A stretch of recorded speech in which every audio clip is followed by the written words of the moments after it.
পাশাপাশি আমি জামাত ইসলামকে ধন্যবাদ জানাই যে এই যে পলিটিক্যাল কমিটমেন্টের জায়গাটা এটা তারা ঠিক রেখেছেন। একটা জোট আসলে একটা কমিটমেন্ট, সেটা দেশের স্বার্থে, জনগণের স্বার্থে আমরা একসাথে কাজ করব, এটাই আমাদের কমিটমেন্ট ছিল এবং জনকল্যাণের স্বার্থে।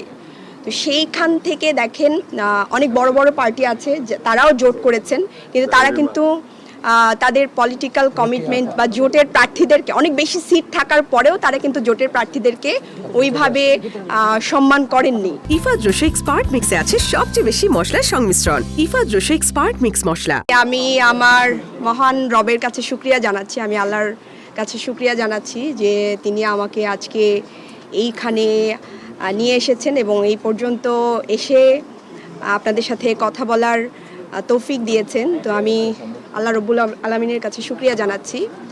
তো আমি এনসিপি থেকে জোটের মনোনীত প্রার্থী।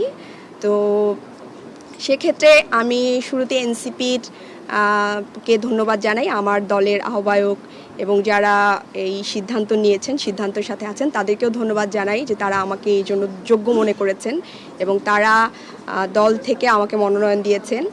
পাশাপাশি আমি জামাত ইসলামকে ধন্যবাদ জানাই যে এই যে পলিটিক্যাল কমিটমেন্টের জায়গাটা এটা তারা ঠিক রেখেছেন।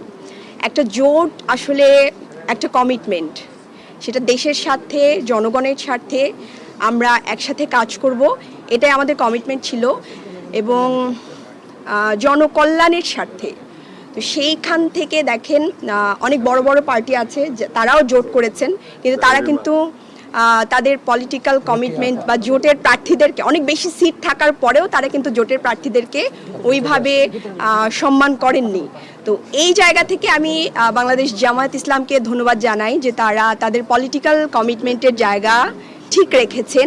পাশাপাশি আমরা আজকে এই জায়গায় দাঁড়িয়ে আছি শুধুমাত্র জুলাইয়ের কারণে এবং এটা জামাত ইসলামী এবং জোটের পক্ষ থেকে সিদ্ধান্ত হয়েছে যে আমরা একজন শহীদ পরিবারের প্রতিনিধিত্ব চাচ্ছিলাম।